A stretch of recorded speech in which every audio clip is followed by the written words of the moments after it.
Totoo ba na magkakaroon ng diborsyo dito sa Pilipinas? Hindi pa po na ipapasa ang diborsyo dito sa Pilipinas dahil po tutol po ang mga churches. May mga ilang churches ang tutol po sa diborsyo. Sa akin lang po, in my opinion, sa tingin ko na papanahon na maipasa ang diborsyo. Alam ko nagtataka yung iba dyan kasi alam nila Christian ako eh. At conservative yung religion ko, ayaw din ng diborsyo. Tsaka may talaga dun sa religion na kinabibilangan ko, ayaw din ng diborsyo. Magpatay kung patay din. Ganon. Pero sa akin, sa opinion ko, napapanahon na. Kasi sa akin, yung paniniwala ko lang in my own point of view, ayaw rin ng Diyos na maghirap ang tao. Ayaw rin niya ng may mga taong naaabuso. Kasi katwiran po kasi kung bakit po gustong maipasa itong diborsyo para po dun sa mga may bahay na nagsasuffer po sa kanilang mga asawa, binubugbog, hindi sinusustentuhan, inabandona. Hindi naman po pwede yun kasi tao yan, may biological needs yan. Kung inabandona siya ng asawa niya, tagal-tagal na hindi siya makapag-asawa ng iba, paano siya mabubuhay yung mga anak niya? Paano siya makakapamuhay ng maayos? At may karapatan din siya lumigaya bilang tao. Kung binubugbog naman, hindi rin maganda yun. Kasi dapat igalang mo yung kasagraduhan ng kasal eh. Diba? So, ang paggalang ng kasagraduhan ng kasal, dapat mahalin mo ang iyong asawa dahil yun ang kautusan. Mahalin mo ang iyong asawa gaya ng pagmamahal mo sa sarili mong katawan. Eh kung ginugulpi mo, hindi paggalang sa kasagraduhan ng kasal yun. Ayaw din siguro ng Diyos yun. So, ngayon, kung ipatutupad ang diborsyo, magkakaroon ng challenge itong mga mag-aasawa na pagbutihin ang kanilang pag-aasawa. Ayaw mo pala ng diborsyo, hindi pagbutihin mo ang pakikisama mo sa iyong asawa, di ba? Kasi katulad ng iba, asawa ko na yan eh, kahit gulping ko yan buong panahon ng buhay niya, magsugal ako, mambabae ako, hindi kami pwede maghiwalay kasi asawa ko na yan eh, titiisin ako niyan, kahit mambabae ko na mambabae. Ngayon, kung may diborsyo, bakit? Nakakasiguro ka ba dun sa ipapalit mo sa asawa mo? Paano kung ikaw na yung stroke? Siguro ba na nakakasiguro ka ba na alagaan ka ng kerida mo pag iniwan ka ng asawa mo? So, magkakaroon ka ng takot, no? Na kailangan pagtibayin mo yung pakikisama mo sa asawa mo kasi may diborsyo na eh. Na hindi ka naman talaga nakakasiguro dyan sa ipapalit mo sa asawa mo pag nagloko ka eh.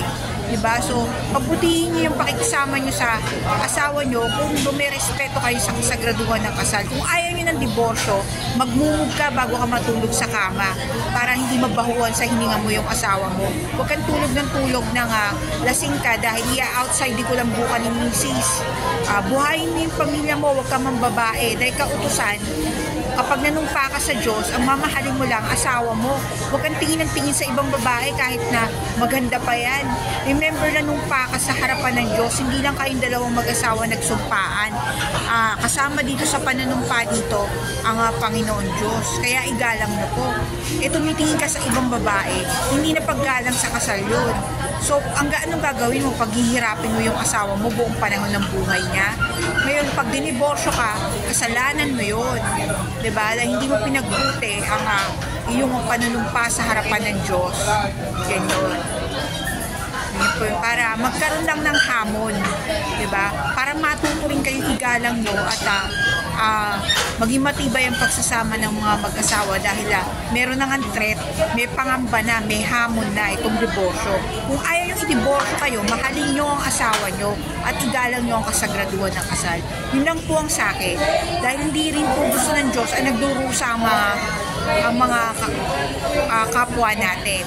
May karapatan din silang lumigaya. Kung hindi mo kayang paligayahin ang asawa mo at hindi mo kayang ibigay sa kanila yung buhay na nararapat sa kanila bilang padre de pamilya, bilang madre de pamilya, hindi ka naging faithful sa asawa mo, nanlalaki ka, may karapatan ng asawa mo lumigaya, no? At mabigyan din siya ng magandang buhay. So yun lang po, kung ayaw nyong i-divorce kayo, respetuhin niyo yung kasal dahil thou shall not use the name of the Lord in thy vain. Dapat manunumpa ka sa kanya totohanan, hindi yung lokohan. Yan po yan.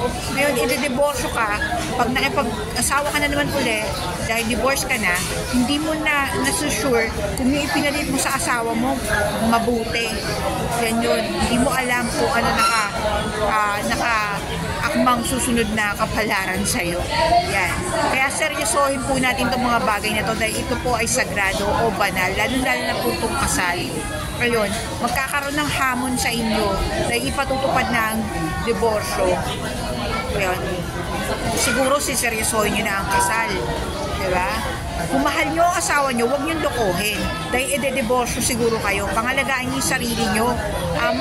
Yung hygiene nyo, ayusin nyo rin. Tayo mga babae, lalo-lalo na, kung ayaw natin hiwalayan tayo, edi maintain nyo yung hygiene nyo. Magpaganda kayo, di ba? Huwag kayong parang losyang na kaya nawawalan ng gana si mister. Tumitingin sa mga sexy, sa mga bata, ayan. So, huwag kayong burara. I-maintainan nyo rin kasi kautusan din ng Diyos yan eh. I-maintainan nyo, pangalagaan nyo, katawan nyo kasi parang alay nyo rin sa mga asawa nyo yan eh. Kasi yung sarili nyo, hindi na para sa sarili nyo yan. Kasi united na kayo. Sana po naintindihan nyo po kung bakit po sinusulong ang diborsyo para sa ikabubuti nating lahat sa bagong panahon. Kasi ganun din po nung dati.